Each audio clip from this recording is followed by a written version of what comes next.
a grabar. Ya estamos grabando ahora sí. Entonces estábamos viendo lo que es curvas IPR, comportamiento de afluencia, vimos algunos modelos matemáticos con los que podríamos determinar el comportamiento de afluencia y el potencial que nos puede dar nuestro pozo, ¿no? Nuestro yacimiento. Y entonces dentro de este análisis, nosotros vimos que podemos producir un gasto. Este gasto, pues es algo que es el gasto real, ¿no? Es decir, ¿cuánto me puede producir mi yacimiento?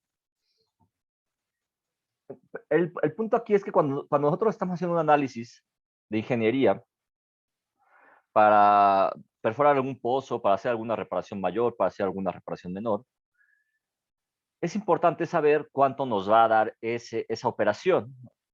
Es decir, si nosotros vamos a hacer una limpieza al pozo, si nosotros vamos a hacer un cambio de intervalo, si nosotros vamos a hacer una estimulación, necesitamos saber cuánto nos va a dar. Y entonces ahí es en donde entra algo que le llamamos eficiencia de flujo. Por ejemplo, yo llego, estimulo mi pozo y entonces, en teoría, yo voy a remover un daño, ¿no? O vamos a suponer que yo tengo un pozo, por ejemplo, estos pozos que requieren un fracturamiento hidráulico, y entonces yo llego y hago el análisis de cuánto me va a dar el abatimiento de presión real. Y eso lo comparo cuando yo haga el fracturamiento hidráulico y entonces digo, ah, bueno, este sería el fracturamiento de presión ideal. Es decir, cuando yo haga el fracturamiento hidráulico, yo tendría que tener más producción de la que yo estaba esperando, o al menos lo mismo.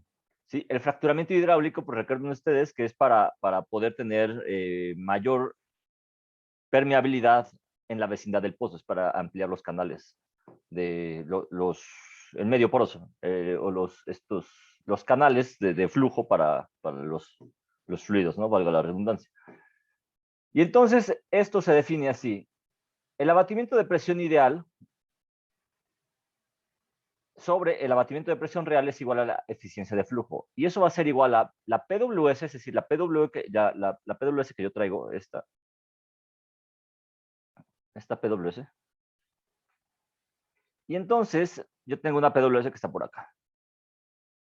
Y cuando yo abro el pozo, cuando yo lo empiezo a producir, esta PWS viene por acá, ¿no? Viene cayendo. Es decir, ya se convierte en PWF.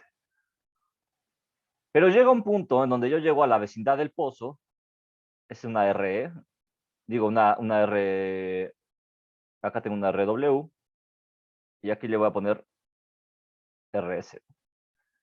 Y acá le voy a poner RE, que es el radio de drene, que es de donde yo, digamos, vengo, es decir, yo traigo una presión estática, ¿no? Y entonces yo vengo declinando y llego a este punto que es RS. ¿Y RS qué es? Pues RS es la zona dañada, es decir, es un radio de daño que está en la vecindad del pozo. Y cuando yo llego a ese punto, entonces esta presión declina más de lo que tendría que estar declinando de una manera ideal. Y luego, pues ya llego a el punto de la PWF, ¿no? Al punto de declinación. Y si fuera ideal, entonces esto vendría así, ¿ok? Vendría cayendo de una manera más uniforme. Es decir, el daño me está causando una caída de presión adicional, ¿ok? Entonces, ¿cómo defino esto? O esta PWF prima. PWF prima se va a definir como la PWF más el delta P. Pero es importante destacar aquí que este delta P, ¿a qué es igual? Es decir, este delta P es el que ya incluye el factor de daño por la caída de presión adicional. Y entonces al final lo que yo tengo es el abatimiento de presión ideal, que sería la PWS menos la PWF, que es esto que está acá. Y de ahí menos la delta P, ¿sí? Es decir, esta es PWS, ¿ok? Y luego PWS menos PWF es este cacho. Y luego a eso le quito el delta P, pues me queda la PWF que está abajo. Y lo ideal sería PWS menos PWF, que sería llegar aquí, ¿no? Es decir, no tener una caída de presión tan fuerte. ¿Sí? Entonces, prácticamente esto es lo que yo les estaba explicando. Normalmente graficamos logaritmo natural del radio porque pues, hablamos de radios, no sé, 600, 700 metros, 800 metros. Entonces tenemos aquí nuestra PWS, viene declinando y entramos a la zona dañada, es decir, si nuestro pozo estuviera aquí,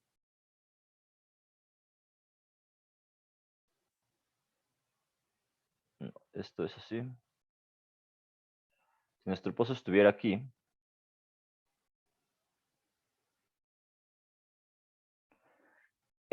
este pedazo, esta extensión que tenemos,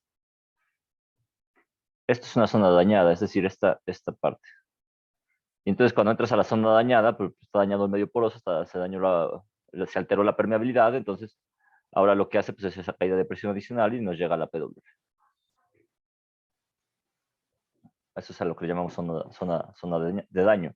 Y el radio de drene, pues esa extensión, ¿no?, que tenemos del yacimiento. Hasta dónde llega esa influencia de drene. Es como si yo arrojara una roca a un río o a un canal, o bueno, a una acumulación de agua, o un manantial, digamos. Y le arrojo una roca, ¿no? Y está estático y de repente pues empiezan a hacer como pequeñas ondas. Y hasta dónde llega esto, si supusiéramos que donde cae la roca es el pozo, este es el radio de dreno, ¿no? ¿Ok? Listo. Y entonces, ¿eso de qué nos sirve? Y aquí viene la pregunta de la clase anterior, ¿no? ¿Cuál es el momento para involucrar el daño? Observen esta ecuación, esta es la ecuación de Darcy para flujo radial. Eso es un hecho. Sin embargo, observen cómo ya le estamos involucrando una S, que es el factor de daño. Y esa S pues, no es arbitraria, ¿no? También sale de un punto, que es la discretización de la solución línea fuente. No nos vamos a poner a discretizar aquí toda la solución línea fuente, pero esto ustedes lo van a ver en caracterización dinámica. Aquí vamos a ver más la parte de aplicación. Y ahora, entonces, la eficiencia de flujo se define como el gasto con daño sobre el gasto sin daño. Es decir, eso también se puede derivar de esta misma ecuación que está acá arriba y nos puede dar esto en función de los logaritmos. Esta que está aquí de logaritmo natural de R entre RW sobre logaritmo natural de R entre RW más S. ¿Ok? Entonces aquí nada más es la derivación y este es un factor. Este factor, cuando ustedes lo vean, que aquí dice punto 472, o también lo van a ver como un medio, como puntos, sí, también lo van a encontrar como un medio. Generalmente esto es cuando estamos hablando de flujo pseudoestacionario. Es decir, que la vez anterior, o las ecuaciones anteriores que estábamos en flujo estacionario. Coméntenle a Kiara que coloque una foto de su perfil, en su perfil, por favor. ¿Quién falta? Jair Hernández Dorado, ok, ya están dentro. Listo, ya está. A ver, entonces, este es un método gráfico, ya esto es como lo que les expliqué la vez anterior, ya no me voy a meter aquí. Ok. Entonces, estamos aquí, ¿no? En esta parte, listo. Entonces, ya cuando empezamos a ver la parte de daño nuevamente, vamos a meternos más a detalle sobre este asunto. Y hay un método que es el método de standing. Y el método de standing, entonces, o standing lo que nos dice, ¿sabes qué? Compara las eficiencias de flujo cuando son iguales a cero, cuando son diferentes a cero, ¿no? Y entonces, cuando tú tienes un daño igual a cero, la eficiencia de flujo es 1. ¿Por qué? Porque el gasto ideal es igual al gasto real. Pero cuando tienes un daño mayor a cero, quiere decir que tú ya tienes una alteración en la permeabilidad de la roca. Y entonces, ¿qué ocurre? ¿Hacia dónde se movería la eficiencia de flujo si tú tuvieras un daño mayor a cero? Es decir, que estuviera alterada la roca. Es decir, la eficiencia de flujo es 1. ¿Sería mayor a 1 o menor a 1? Menor a 1. Menor a 1. ¿Dónde está? Aquí fue Luis Daniel. Sí, profe. Sí. El daño te altera la roca. ¿Ok? Listo. Entonces, vamos a ver esto más rápidamente. Aquí está. Abatimiento de presión ideal. ¿Ok? Entonces, el daño te altera la roca, ¿no? Entonces vamos a ponerle S igual a 0.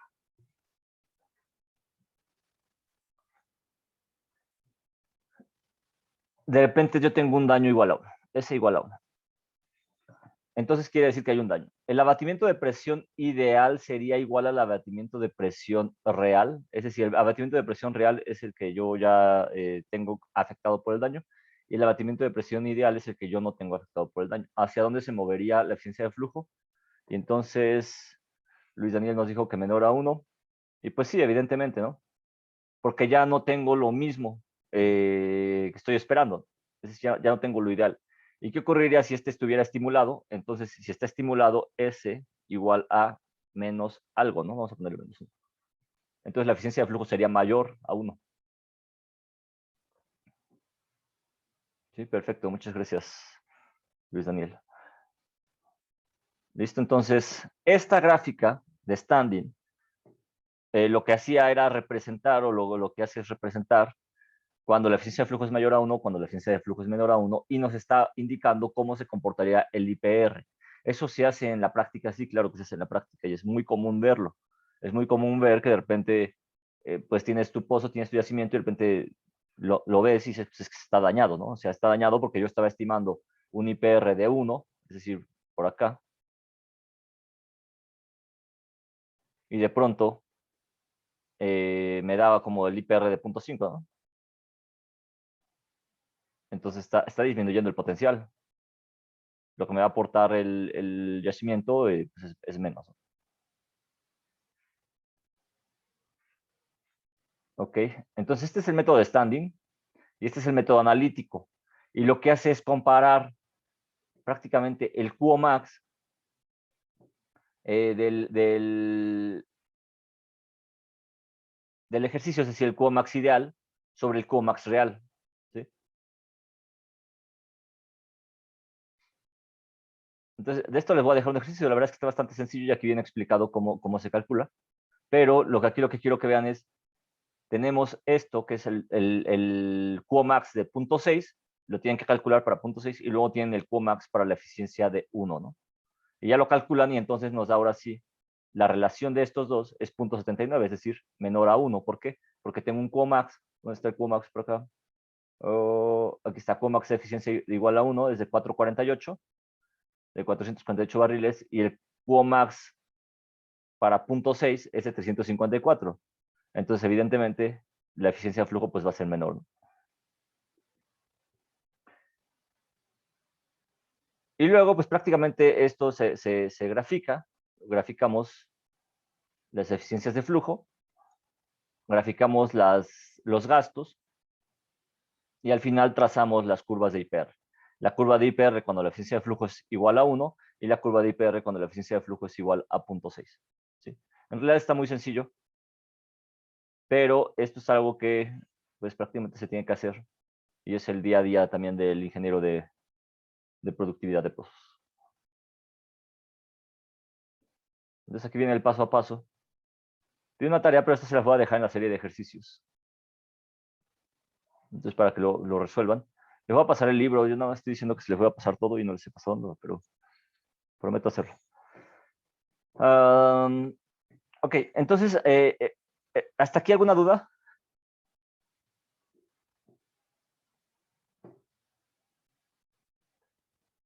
Yo sé que todo va claro.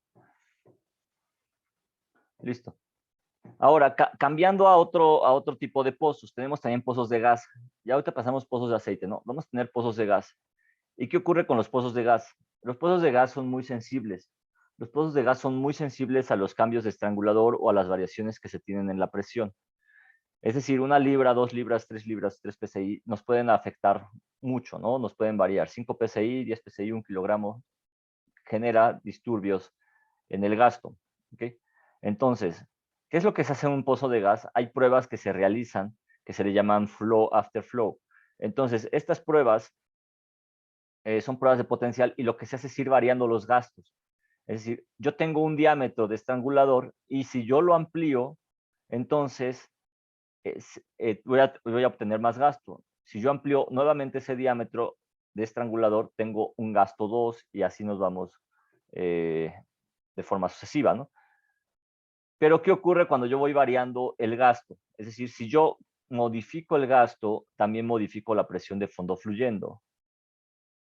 ¿Sí? Y esta se va disminuyendo. Entonces, al final lo que hago es, ya que modifiqué aquí el Q1, y luego aquí Q2, y luego aquí Q3, hago un cierre, cierro el pozo, y lo que trato de ver es cómo incrementa la presión. Es decir, qué tanto recupera, y a partir de ahí yo puedo hacer un análisis. Un análisis que de una curva de incremento. Eso también se hace de una manera similar en pozos de aceite, pero ahorita estamos hablando para el caso de los pozos de gas. Entonces, aquí también esta ecuación, la ecuación de flujo de gas, maneja la relación del gasto de gas en función de una constante. Esta constante, pues depende de cada uno de los lugares. Es decir, si yo estoy en Reynosa, voy a tener una constante.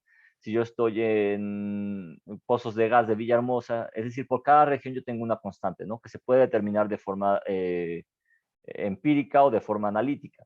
En muchas ocasiones se hace en pruebas de laboratorio, en otras ocasiones pues se hace de forma analítica o se hace a través de software y se empiezan a determinar estos valores. Es algo complicada de determinar porque, pues, porque tiene varias variables, ¿no? Pero ahorita vamos a ver cómo lo podríamos determinar. Entonces tenemos QG igual a la constante por la diferencia de cuadrados de PWS menos PWF y eso a la N, en donde N es el índice de turbulencia que va de 0.5 a 1. Entonces, para un 0.5, pues flujo turbulento, para uno es flujo laminar. ¿Y eso para qué sirve o con qué se come? Esto lo que nos va a servir es para darnos el potencial para un pozo de gas. Es decir, nos va a dar el potencial absoluto. ¿Ok? Listo. Entonces, ¿cómo funciona esto? Si yo empiezo a hacer mi operación y empiezo a despejar, yo llego a que la C, esta C, yo la puedo despejar de esta manera y la dejo en función del gasto y de la presión. ¿Sí? Y luego, ¿qué pasa? Yo no tengo N y no lo conozco. Pero recuerden que yo, cuando hice mi prueba, realicé 4 puntos medidos, diferentes gastos, diferentes presiones. Y eso sí lo puedo graficar. Por acá está Iván Solís esperándonos también. Coméntenle que una foto de perfil, por favor. Y nombre completo. Listo. Y entonces, ahora sí, yo trazo en una escala log lo que es la diferencia de cuadrados de PWS contra PWF y el gasto.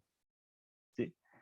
Y de ahí, si yo trazo estos puntos, que son los que yo medí en la prueba de potencial, entonces yo puedo extrapolarlos hasta cuando este cruce con el eje de las abscisas, ¿no? Y yo lo puedo extrapolar hasta que la PWF sea igual a 0. Y en ese punto yo estaría obteniendo la presión inicial. Y si yo lo extrapolo a un siguiente punto, cuando yo tenga esta PWF igual a 0, yo podría obtener lo que es el gasto máximo. Y eso es lo que yo estoy buscando, el Qmax que me pudiera dar este pozo de gas. Entonces eso, pues en escala logarítmica, log, entonces cuando yo lo trace me va a dar esta parte, ¿no? Aquí lo que es importante observar es que yo tengo diferentes gastos. Sin embargo, esos gastos normalmente no se van a ajustar a una línea recta, es decir, no van a estar todos sobre esta línea, ¿no? Entonces, por eso es importante tener 4 gastos. ¿Por qué? Porque yo vamos a suponer que yo tengo esto. Así. Y entonces, si yo tuviera 3 gastos, ¿qué hago? ¿Trazo por acá? ¿O trazo por acá? ¿Cuál ajustaría? Con 4 gastos, pero con 4 gastos yo puedo obtener 3 puntos, pero con 2 gastos o con 3 gastos nada más, vamos a suponer que yo tengo acá nada más 3 gastos, Y entonces, con 3 gastos, aquí el problema es o trazo aquí o trazo acá. Por eso es que es preferente tener 4 gastos para poder tener una mejor línea de tendencia. Y esto es lo que le estaba explicando. Yo cambio el gasto, es decir, yo varío el gasto 1 y me altera la presión, ¿no? Me reduce la presión de fondo fluyendo. Gasto 2, me reduce la presión de fondo fluyendo. Y para eso, pues yo voy incrementando el diámetro del estrangulador, ¿no? Este es el 1, este es el 2, este es el 3. ¿Ok? Lo vamos a ver. Y listo. Esa es la manera, ¿no? Y estos son los puntos. Aquí en este ejercicio, estos son los puntos. Yo tengo la prueba 1, la prueba 2, prueba 3, prueba 4. Es decir, esto yo lo medí en superficie. Yo llegué con un separador, lo puse ahí, estuve variando el gasto y ahí me fui como ingeniero de producción y me planté ahí en el campo y estuve viendo que saliera bien la prueba porque luego las compañías son bien mañosas o los operadores son bien mañosos y me dan datos que no son, o la duración de la prueba es menor o algo puede pasar, ¿no? Entonces es importante que como ingenieros pues nos vayamos a campo, ¿no? Los que estén en campo, obviamente. No, a veces nos meten la idea a algunos profesores, y eso a todos nos toca, o nos ha tocado, a mí también me tocó que nos decían es que hay que irse a campo, que para ser ingeniero, y que para hacerse ingeniero, y que para conocer, pues, si te puedes ir a campo, perfecto, ¿no? Digo, nada como ver las cosas reales, ¿no? Pero tampoco es como que no, por no ir a campo, no puedas conocer también como ciertas operaciones. Digo, nada como verlo físicamente te da una idea, pero pues tampoco lo es todo, ¿no? O sea, no se vaya mucho con esas palabras. A mí me ha tocado porque me tocaron exalumnos, compañeros suyos, que de repente, pues como les metieron tanto esa idea, ya no querían buscar en otras áreas más que campo. El problema fue que eso fue hace algunos años. Ahorita, afortunadamente, bueno, afortunadamente para unos, ¿no? El precio está subiendo y desafortunadamente para otros, porque esa subida del precio, pues implica, pues ahorita lo que está pasando en Ucrania, ¿no? Pero bueno, el precio está muy alto, pero hace 3 años, incluso hace 2 años, entre lo que fue 2012 al 2017, pues prácticamente los precios estuvieron muy bajos. No había proyectos. Había algunos proyectos administrativos. Se empezaron a abrir algunos proyectos también, pues ya como más de análisis, como de proyectos, de administración de proyectos, ¿no? De evaluación de proyectos. Y entonces me tocaron dos exalumnos que después ya nos volvimos pues, amigos, ¿no?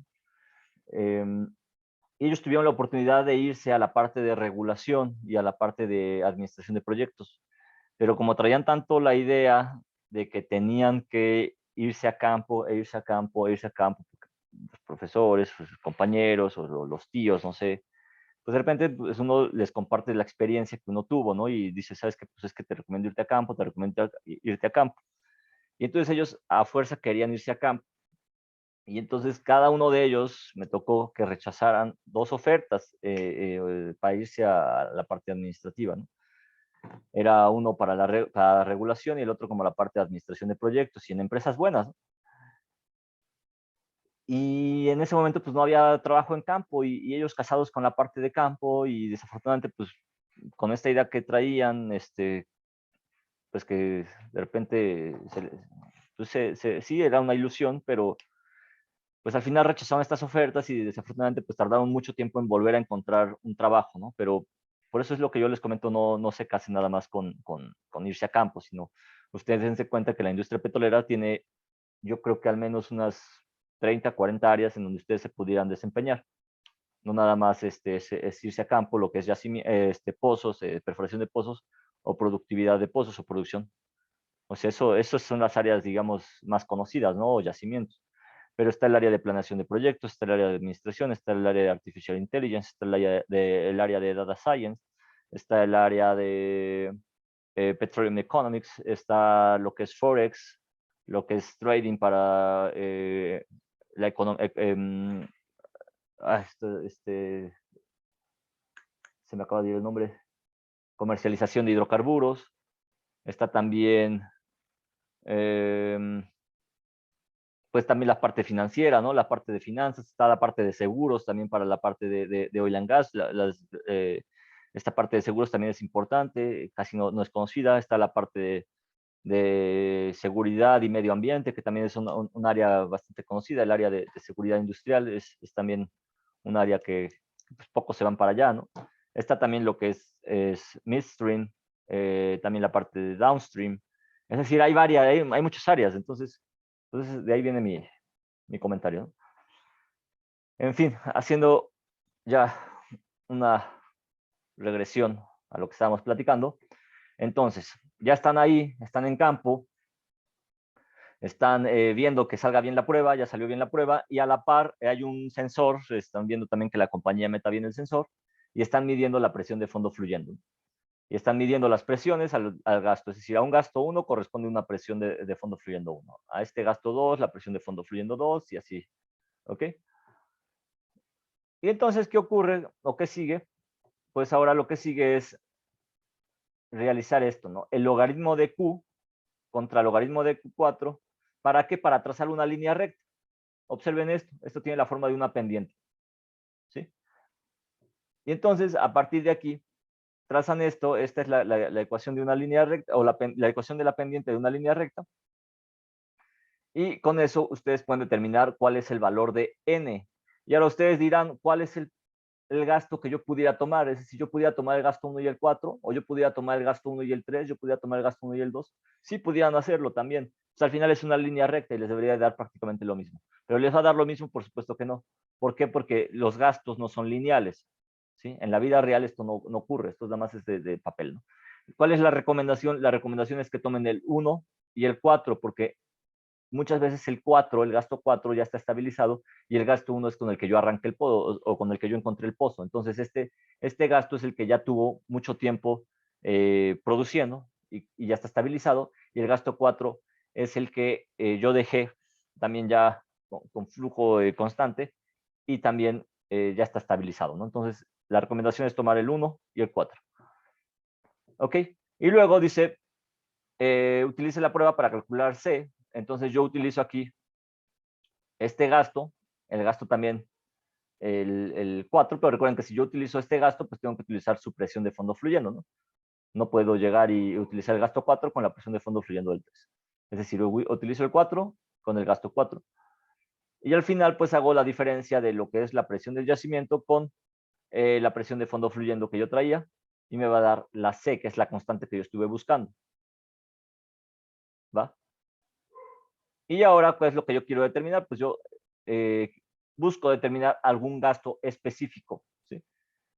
Es decir, yo pudiera decir, ¿sabes qué? Ahora necesito estimar cuál es el gasto cuando la presión de fondo fluyendo sea de 180 o de 170. ¿Ok?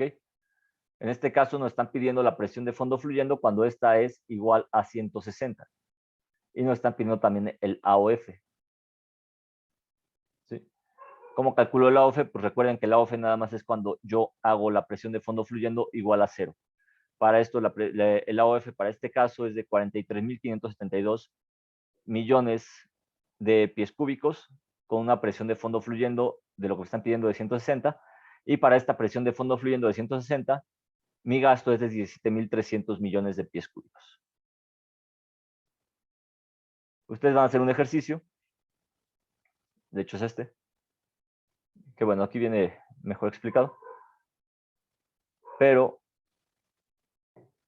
pues ya saben que pueden consultar el video, o pues igual manera si tienen alguna duda, lo pueden comentar, ¿no? Entonces, esto es lo que yo les comentaba de los gastos. En este caso están lineales y se ajustan a una línea recta, o sea, eso no tiene ningún problema, ¿no? Pero normalmente no es así. En la vida real les va a tocar uno por acá.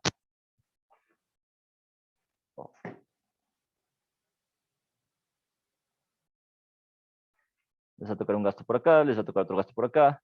Y a lo mejor hubo algún movimiento operativo y este gasto les dio por acá, ¿no? Y el otro a lo mejor sí les da por acá.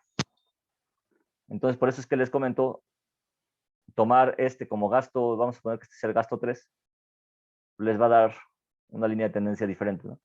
Entonces, por eso es importante ver, graficar los datos y ustedes ya como ingenieros dirán, ¿sabes qué? Yo voy a tomar este y este. ¿Sí? ¿Alguna duda? Comentario, pregunta. No, profesor. Perfecto. Entonces, a ver, antes de que se me olvide, mejor voy a subir la información de una vez. Porque nada más digo que sí, que sí. Bueno, en realidad no se me olvida, pero no me ha dado tiempo de hacerlo. Pero aprovechando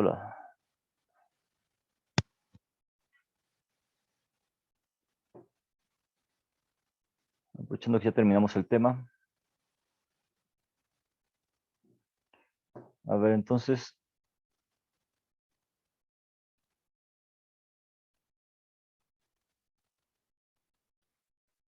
¿dónde está la información? Aquí está. Está Classroom.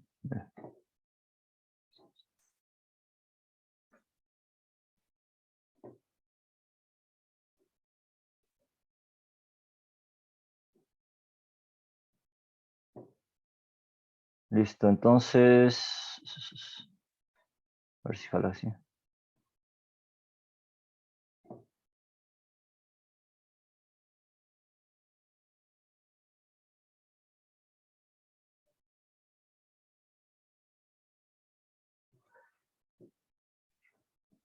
Falta subir el video de la clase anterior también, entonces ese ahorita lo dejo cargando. Y ¿qué más? Creo que nada más por ahora.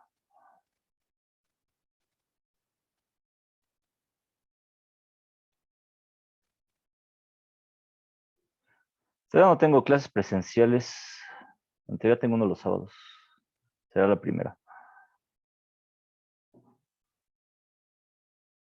No sé, yo supongo que ya muchos de ustedes ya tienen clases presenciales, ¿no? Sí, profe. O no sé, ¿habrán escogido algunos puras clases en línea? ¿O ya querían regresar? Eso es lo que también. Profe, está feo ¿Está feo regresar o las clases en línea? regresar. Estoy bien desacostumbrado a despertarme más temprano. Creo que sí, creo que eso es lo malo. Nada más. Que ahora hay que tomar en cuenta el tiempo de traslado. Porque antes, pues, era más sencillo, ¿no? O hay quien de repente desde su casa, nada más, o desde su cama, ¿no? Tomaba la clase. Pero bueno, también está bien romper la monotonía de estar todo el tiempo frente a una computadora, ¿no? Además ya se van a poder ir al 76.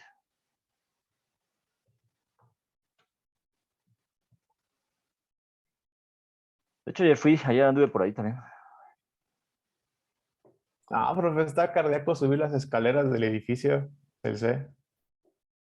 Sí, de hecho, me toca en el 402. Pero sí, ya me acordé que sí era medio cansado de subir esas escaleras. Y pues para que hagan ejercicio un rato, para que no lleguen ahí, que no se lleguen a dormir.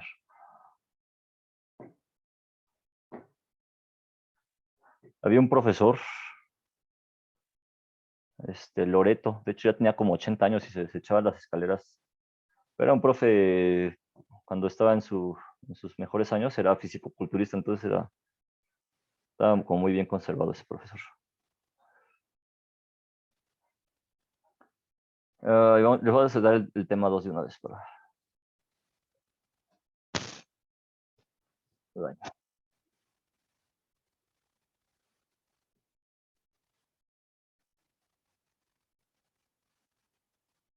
Ni sé cómo está la vida en Copilco. ¿Ya regresó toda la normalidad o siguen ahí cerrados algunos negocios? Yo la veo medio cerrada. Sí, es poco a poco, yo creo.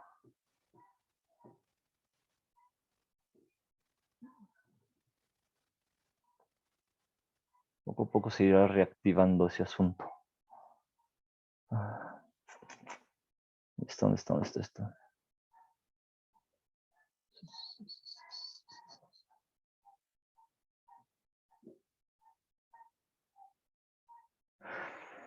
Esta materia, al menos, pues sí se presta para darse en línea. Pero la verdad es que hay materias que sí, si no las das digamos, presenciales, es muy complicado, como la de flujo multifásico. A mí se me haría muy complicado darla en línea, sinceramente. Y los laboratorios, me imagino. Sí, los laboratorios definitivamente tienen que ser presenciales.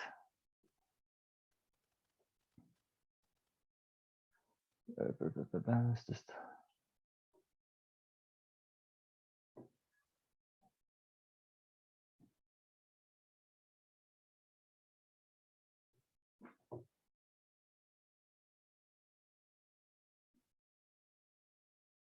Listo.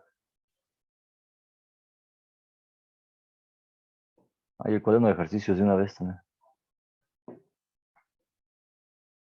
Bueno, mientras subo esto,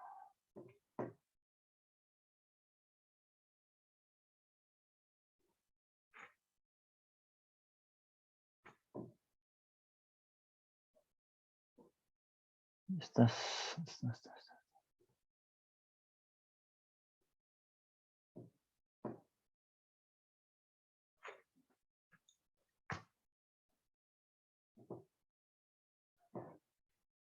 ¿Algunos de ustedes saben qué es la viuda?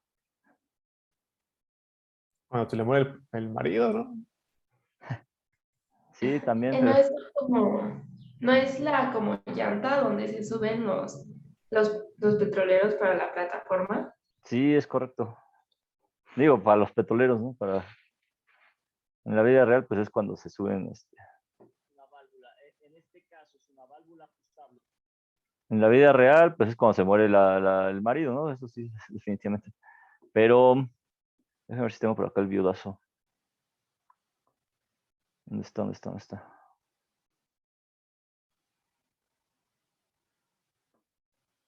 Es una canastilla, de hecho, en donde... ¿Qué es esta? En donde se hace cuando uno está en plataforma, pues de ahí se hace el cambio de guardia en esa viuda. Aquí está.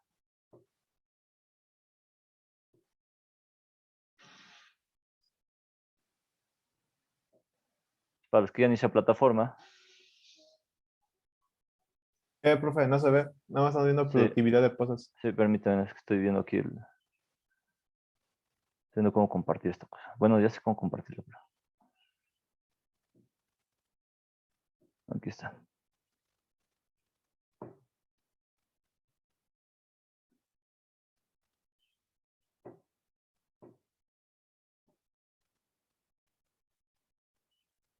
Ahí va.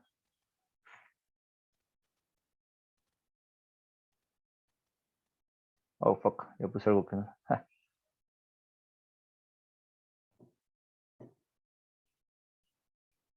Sí, ahí está.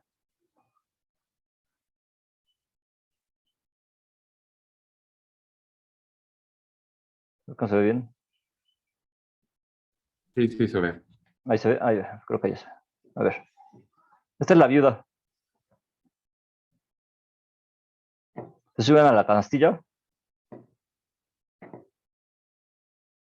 A ver si le puedo bajar la velocidad. Ahí está.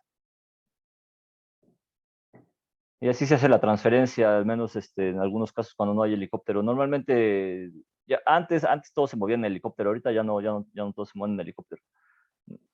Entonces, así es como suben al cambio de guardia en plataforma. Yo con los videos de Zelensky aquí. Listo. ¿Qué más? Creo que ya está esto. ¿Qué más falta?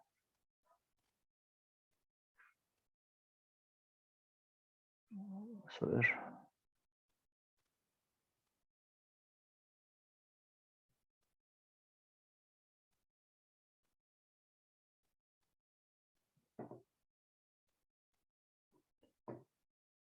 Regálenme un segundo.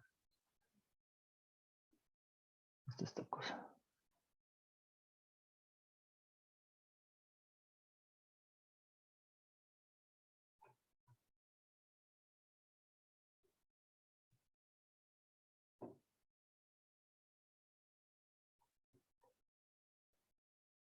Ok, pues esa es la viuda.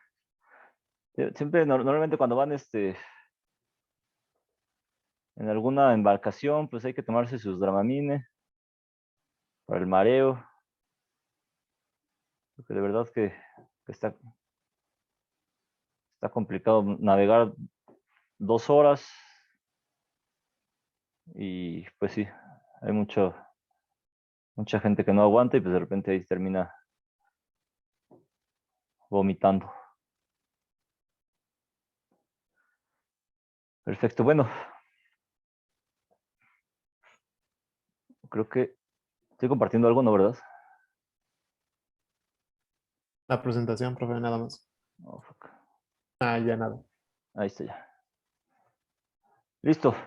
Pues tengo una reunión temprano, entonces una junta, entonces no voy a poder ya continuar, pero pues no sé si hay alguna duda adicional, si no, hasta aquí le vamos a dejar y ya la siguiente clase ya veríamos lo que es la parte de daño. Profesor, aún no comparte el libro que nos comentó, ¿verdad? El libro está cargando, déjame ver si ya está. De una vez lo voy a subir porque si no al rato ya no lo voy a lograr. ¿Dónde está? ¿Dónde está? Nada más. Ese libro la verdad está bueno. Hace falta sacar otra versión porque pues ya saben que en la primera versión siempre hay algunas cosas ahí que se llegan a ir. No es porque yo lo haya dirigido, pero la verdad es que sí, creo que sí es de bastante utilidad. De hecho, ya lo encontré por ahí en esos de script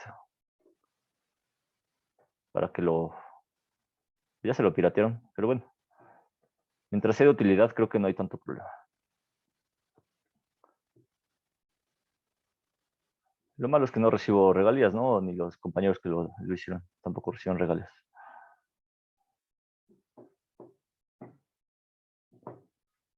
Listo, ya lo ando subiendo. Nada más se termina de cargar y ya lo subo y pues ya lo tendrán ahí en Classroom. De igual manera voy a subir la clase de la vez anterior. No sé si hay algún comentario adicional. Adelante, Brandon. Listo. Pues si no hay más que decir, entonces, a ver, Jair dice, ¿cuándo más o menos, en qué fecha sería el primer examen?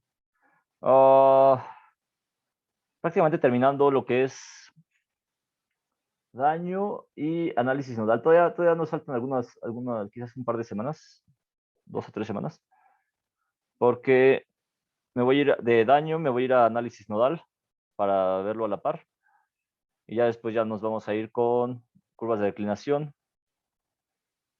Y el otro tema es incremento de presión, ese es en daño.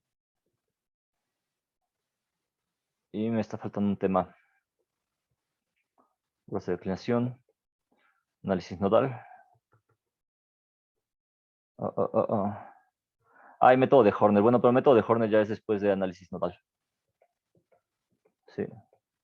Entonces, más o menos como unas, quizás 2 o 3 semanas. Como en 3 semanas más, yo creo. Yo les voy a dar tiempo, o sea, primero les voy a dejar la serie y después ya les diré cuándo es el examen. ¿Algo más? Perfecto. Si no hay nada más, nos vemos el próximo miércoles. Hasta luego, Gracias, profe, buen día. hasta luego. Luego, profe.